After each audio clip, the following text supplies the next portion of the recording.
Hey everybody, how's it going? I am here at the San Luis Obispo Railroad Museum with Glenn Madison. He is a subscriber, fellow rail fan. We got together on one of the Facebook railroad pages, and he told me if I was ever over here, come by and he would show me around. And I took him up on his offer. So we're going to look around this museum today. Looks good so far, so we're going to check out some of the cars that they've restored, some that are in the process of being restored, and then check out the museum itself. All right, let's get going. Okay, we're going to check out some of the rolling stock they have out here. Glenn is going to tell us about this stuff. All right, go ahead, Mr. Madison. Okay, what we now call La Cuesta previously was called La Condesa. It was a privately owned car. After Santa Fe Railway disposed of it many years ago. It was originally built by the Pullman Company in 1926 as a cafe lounge observation. But it would be the last car on kind of the secondary passenger trains, not the name trains like the Chief and Grand Canyon and those, but secondary trains. It's about 83 feet long, weighs about 90 tons. This battleship kind of construction you see with the steel beams, they thought wasn't heavy enough, so they poured some concrete in there on the floor. It has the 3-axle, 6-wheel trucks to help distribute the weight, which was common in what rail historians call the standard or the heavyweight era. Our display track is not connected to the active UP tracks. Everything we bring in comes by truck and crane, or in this case, the railroad helped out. When UP still had a crew base that would come up here once in a while. Don't tell anybody that. Well, the flat car here, is it just a basic, any story behind it? Oh, yes. We have not one, but two Pacific Motor Trucking early generation trailer on flat car trailers. Round end. They were originally painted in the, I guess you could call it a daylight scheme with the red and yellow banding and black lettering and the whole deal. Southern Pacific was one of the pioneers of what we now call intermodal, where you do the short distance around town by truck. You drive the truck would pull the tractor up onto a string of flat cars. They called it circus loading because they used to move the circus around that way. So this is a 50 plus foot flat car, and we can fit the two trailers on there. All right, what about this beet car? I always thought that the whole sugar beet trains and that whole era was very, very cool. They were still doing that when I went to work for the railroad. They actually had some of the loading plants over in the desert. So you can see there have been side extensions put on these gondolas. Even later years, they actually preferred wood for the ones that were coming up from the Imperial Valley, because going through the desert, Beaumont Pass, they'd get so hot that the beets would start to cook, resting against the metal sides. I have a few photographs of some of the beet trains that I will drop in here operating in this area.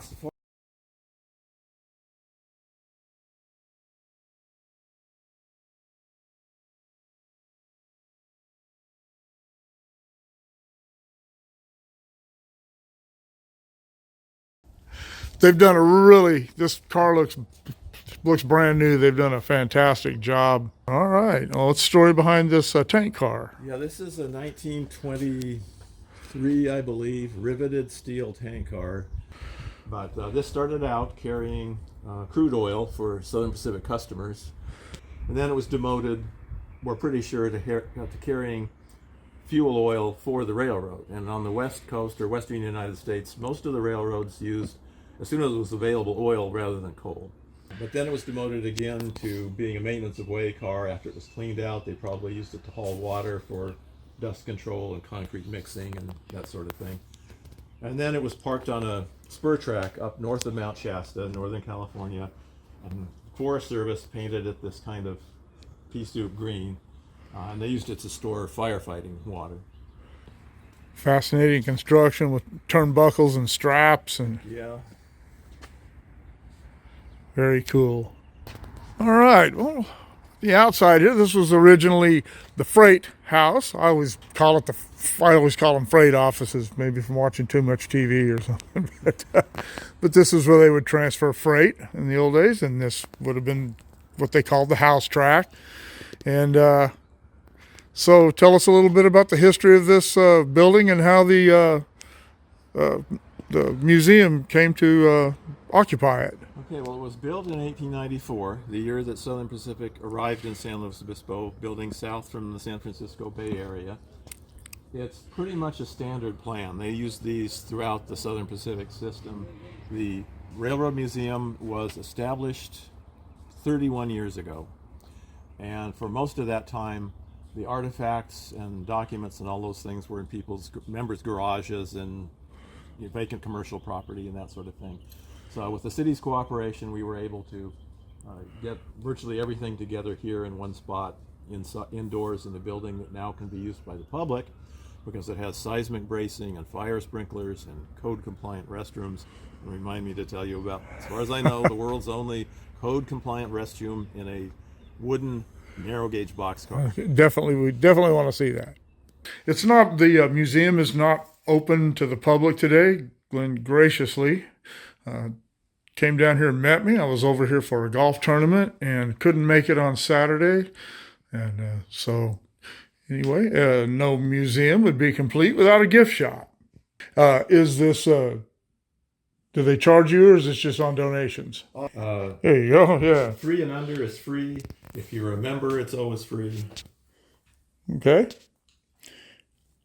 And if you're in places like this, never be afraid to donate a few extra bucks. Museums can always use it. Oh, Griswold rotating banner. Glenn Griswold. Hey, buddy. There you go.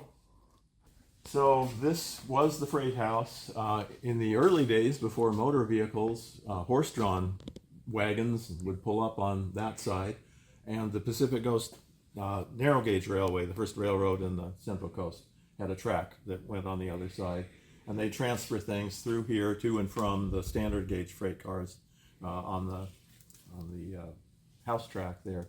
So there's this floor scale, kind of like the scale you might stand on in the doctor's office.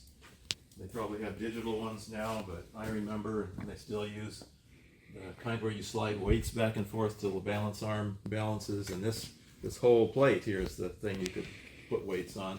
Unfortunately, the mechanism that was in that cabinet disappeared before we got into the building. So if anybody knows of a spare mechanism somewhere that might be available, let us know. And you can see we still have some of the original labels for where things would be stacked. There was a huge amount of traffic, passenger and freight, here during World War II. I'll drop a photograph in of the yard here in San Luis Obispo during World War II. It was an amazing sight.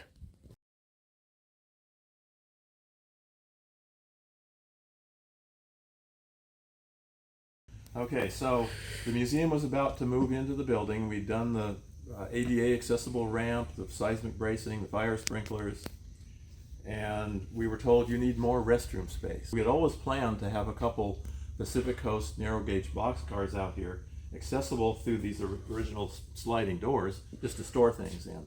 So several months and several dollars later, we had a couple more restrooms out here in this wooden, it's basically all wood except for the couplers, the grab irons, the wheels and axles. Even parts of the trucks are timber rather than I noticed steel. that, yeah. Restrooms in a real wooden boxcar. Very cool. I'll bet your museum doesn't have one of those. Latest indoor addition is this little bit of display track. A little maintenance away track here. Yeah, we've got all the tools. We've got the surveyor and his plans and theodolite. Of course, the ties would actually be longer, but we need to maintain them for people to walk through. So I have fond memories of riding this velocipede. Oh, you've actually ridden a velocipede, huh? Up and down the display track, maybe 50 feet or so, during one of our events several years ago. Come to the museum on a Saturday and you can get the whole story of the invention of this thing, the kind of not completely honest story behind it that I told people, not knowing I was being dishonest, and then the corrected version. But then the next step up from that was what you've probably seen in old movies. A great comic device was people trying to get ahead of the train on the hand car, pumping it up and down. These velocipedes, originally, they were used by track inspectors and by early signal maintainers. So all you guys that are complaining about your truck air conditioning not working, could be worse. And we have these block occupancy indicators that were mainly for the benefit of the track inspectors and signal maintainers to know, without looking at signals that might be some distance away, whether or not it was safe to set out onto the track again. Dwarf signal or a pot signal or a ground signal, depending on what. It's the old H2 model.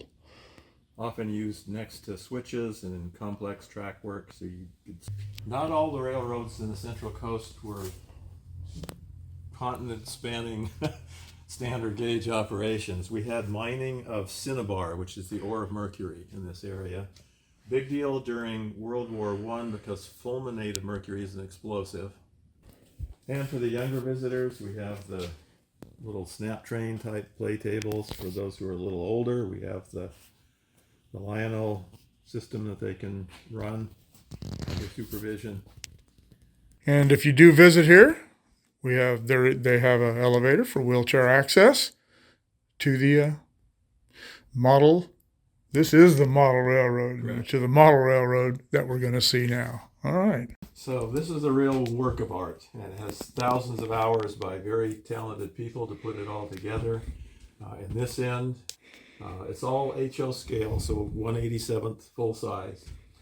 This depicts the narrow gauge Pacific Coast Railroad as it existed about 1930 in what at the time was called Port Harford. It's now Port San Luis and Avila Beach. Mid-1800s construction, 1880s. Eventually extended as far south as northern Santa Barbara County, the Los Olivos area. Unlike virtually every other narrow gauge in North America, other than the asphaltum, it didn't have anything to do with mining, didn't have anything to do with timber like you think in the forested areas. It was agricultural and dairy products going out, and a lot of redwood lumber coming in, and then a lot of oil going out to the port where it would be loaded onto ocean-going ships. So here we have, again in condensed form, the Southern Pacific about 1950 from Surf, which is the current Amtrak station closest to Vandenberg Space Force Base, up into San Luis Obispo, over Cuesta Grade as far as Paso Robles. So here we have the Betaravia sugar beet processing operation.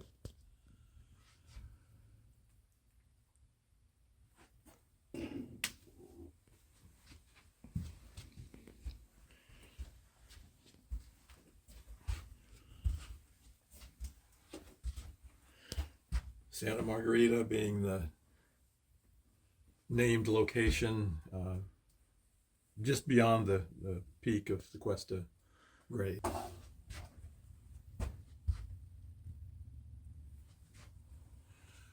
When they started using the cab forward articulated steam locomotives like this one here, they were too long to fit on the turntables, which in many cases had already been extended from their initial length.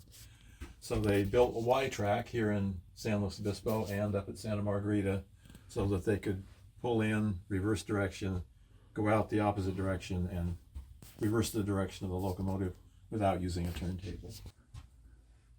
There was a time, you probably remember the exact date of the Tehachapi Earthquake. It was the 1950s. So the one in Tehachapi that destroyed Tehachapi was July 21st, 1952.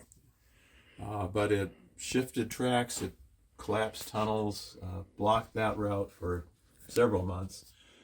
And so Santa Fe detoured their trains over here on the coast and greatly increased the amount of traffic. So that you can find photos of Santa Fe, I can't remember if they're cat whisker, blue and yellow locomotives, or the cigar band. They must have been cat whisker at the time, coming down the coast. Is there a model railroad club that operates this, or is just there is? Yeah, okay. The museum provides the space. They actually have like their own charter, the Central Coast Model Railroaders, CCMR. They have their own website. So if you're interested in that aspect in particular, go there. But San Luis Obispo was a division point. Crews operated out of here, north and south. In the steam era, locomotives were serviced and often changed here. It was about midway between Los Angeles and San Francisco. So we had not just engineers and conductors and brakemen, but clerks, carpenters, pipe fitters, all those people needed to keep a railroad operating in the steam era. So there were, including the main tracks, the side tracks, servicing tracks, there were 9 at the maximum extent here in San Luis Obispo. And this is the model of the building that we're in, looking pretty much as it did in the 1950s. The first depot in San Luis Obispo was more of a craftsman-style all-wood siding structure. And then the current depot, the more Mediterranean or Spanish Revival style stucco building, surprisingly was built at the height of World War II, when it was difficult to get construction materials for anything other than barracks and army bases and that sort of thing. But there was so much military traffic through here, they felt it was justified to. One of the impressive features in the area is the Stenner Canyon Trestle, built as the railroad was approaching in 1893, 1894, strengthened probably during the Harriman era in the 19-teens and 20s. Out in the Edna Valley, when Pacific Coast Railway existed, they crossed at grade the Southern Pacific. Location called Hadley. There was actually a control tower there. Since Pacific Coast Railway was there first, Southern Pacific had to pay for and maintain the traffic control at that crossing. For the last video that I put up about the Mojave interlocking, I had a few people ask me what an interlocking is. That's an interlocking. Anytime 2 tracks cross each other like that, where a diamond is an interlocking. Oceano, that's south of here, isn't it? Correct. Yeah, Oceano had a combination station that is still there. I think it's been moved from the tracks, just like the one in Goleta. A similar building, which also has a museum, was moved away from the tracks. Other side of Highway 101. Guadalupe, still a thriving little community. There's some really good Mexican restaurants down there. I know that. And Guadalupe is where the Santa Maria Valley Railroad interchanges. They still do a lot of construction materials, plastic pellets for companies that make like plastic pipe, frozen foods, various commodities come in and out of there. I give the Santa Maria Valley Railroad some props there. One of the water tanks.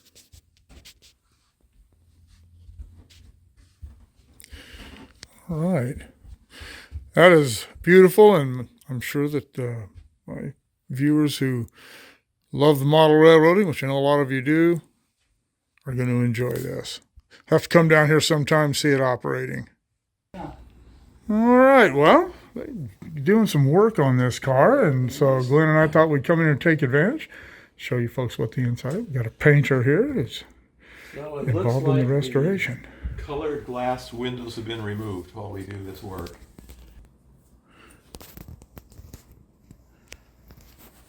See the ornate grill work there. These were the buttons that, sitting in your movable chair, you could call the steward to bring your mint julep or whatever. Well, we're not going to go through the whole car here. Just wanted to give you an idea of what it looks like inside. One of these days when they get this all done, I will come back over here and we will go through this car. All right, got an SP bay window here. What's the story behind it? The crew back here would keep an eye out for hot boxes, anything going wrong with the train ahead, and they could monitor the air brake pressure, and air brakes being the essential thing to stop the train when you want it to stop. This is the style that I actually got to ride in a couple of times when we had to get to work places up on the mountain during mudslides and rock slides that we couldn't access by truck. All right, what's the story behind this? So this is a Plymouth 20-ton diesel locomotive, originally built in the 1940s, along with many siblings to work on military bases. Camp Roberts, just north of San Luis Obispo County into Monterey County. Camp San Luis Obispo, here just a few miles away from town, had a twin of this. This one was used at Camp Roberts to expand and supply the base during World War II. And then it eventually, a few years ago, came to the museum. I noticed this. Look, this is a chain drive. Chain drive. I believe it now has a gasoline engine in it rather than diesel. But this is so cute that I decided we needed to have a children's book. So, taking great care not to encroach on any copyrighted little locomotives with personalities, I did 2 books for the age group, maybe 3 to 6. The first is Danny the Diesel Locomotive, and it's a true but somewhat dramatized account of the locomotive being built back in Ohio, I think it was, coming out to the West Coast, being anxious about going over the mountains and what's my job going to be, and envying the big locomotives going by on the main track, and then coming to the conclusion at the end of the story that he's ideally suited for the job that he does there on the military base. And then the sequel to that is Danny the Diesel Locomotive Hauls Rocks. That's where he's working at the quarry, and again kind of wondering about his future. And hopefully the next one in the series will be Danny coming to San Luis Obispo and teaching kids about safety around railroads. That's awesome. So if you go to the website, you can find digital versions of those. And I'll put in the I'll leave the a website address and all the pertinent information for the San Luis Obispo Railroad Museum in the comments below and in text here. All right, what's the story behind this semi-trailer? This is one of the Pacific Motor Trucking PMT trailers. The earlier ones had these round, streamlined ends, which was kind of cool. They sacrificed some usable space for some aerodynamic effect, I guess. I don't know how important that was, but in that era, they liked the even buildings, and toasters were designed. Yeah, this almost an Art Deco looking trailer. See, now they just have flat skids on the bottom, and they used to have wheels, so they could drag these around if they needed to. All right. And this is our 1200 series boxcar. We don't know the specific number, so we just say 1200 series. It's probably the longest car that operated on the Pacific Coast Railway, maybe one of the longer ones that narrow gauge railroads used at all. And that's the Pacific Coast Railway. Correct. was a narrow gauge road. Right. 3-foot gauge. You can see the car body framing, the sheathing, all wood. Even the, I guess you call this the bolster. In the truck is a wooden beam. The side frames are steel. This is the outside of the boxcar that has the restrooms inside it. And I think that is just probably one of the coolest ideas I've ever seen at a railroad museum. And we do have a number for this. It was number 706. It's recently been repainted in that luscious boxcar red. We had to paint over the name and the car number, but we'll reestablish those sometime soon. Well, I sure appreciate the tour of the museum. Very grateful, and I'm sure a lot of the viewers are going to enjoy this. I have a lot of rail fans and rail history buffs that are going to enjoy this, and I really appreciate it. Thanks a lot. All right. Well, that'll conclude the tour of the San Luis Obispo Railroad Museum here in beautiful San Luis Obispo. So keep dropping me the ideas. Drop the comments below. Shoot me an email at motorport59@gmail.com. Like, share, subscribe, click on the bell if you want to be notified of future content, and we'll see you all later.